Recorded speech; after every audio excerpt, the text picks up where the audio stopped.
New details emerging over California's botched billion-dollar deal with a Chinese company for protective face masks. Kristina Partsinevelos joins us now with those details. Kristina.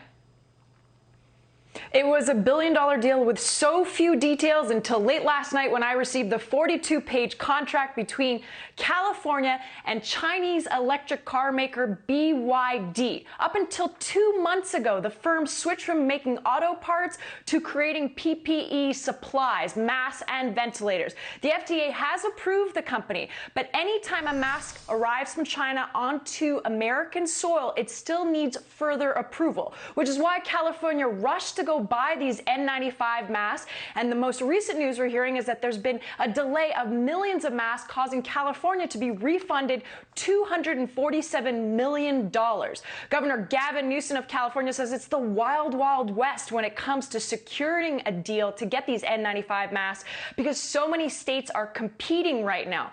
It's also why he's been so hush-hush about this billion-dollar deal. What we do know is the financially embattled state agreed to pay $3.30 per N95 mask. But if you compare it to a U.S. supplier, let's say 3M, they're charging as little as 63 cents a mask. California spokesperson defended the inflated prices in an email to me, and he said, quote, "The per item cost of masks in this deal provided exceptional value to taxpayers at a time when local, state, and federal agencies are paying an average of $6 to $7 per mask, and in some cases well in excess of $10 per mask.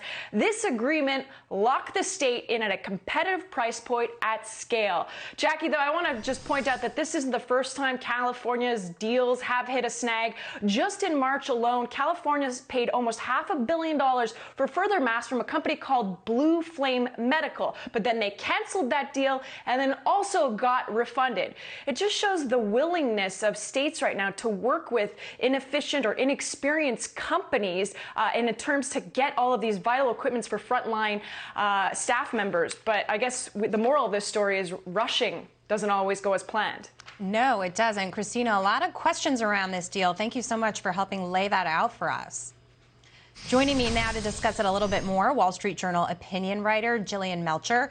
Jillian, Kristina laid out the problem as it faces us right now very well. But I want to backtrack a little and talk about why California was in the predicament that it was in. Why was it that states were scrambling around looking for the PPP equipment because it effectively wasn't in the coffers where it should have been, right? And that's not necessarily the fault of the current administration.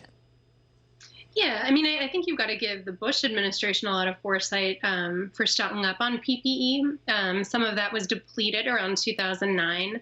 Neither the Obama administration nor the Trump administration built it up. But I do think something like what's happening now is a true black swan. Nobody saw this coming. Nobody knew that it was going to completely disrupt public health, the global economy.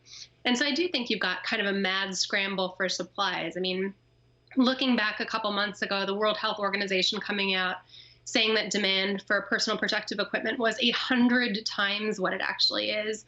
So I think just out of that desperation, out of that mad rush for life-saving equipment, you're definitely going to see some questionable contracting. Yeah, and the timing of this deal, as Kristina mentioned, you know, when everybody was searching for these masks, maybe that's why California went to China as the source. I don't think anybody would choose to pay over $3 a mask when they could get the same product here for 63 cents, right?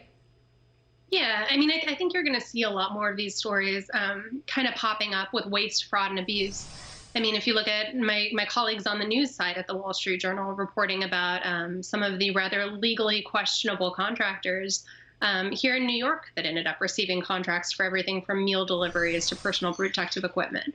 I just think anytime you've got such a rush, such an urgency to getting this equipment, you're not going to go through the normal procurement process. You're not going to have the normal oversight. And that's why it's so important to be transparent.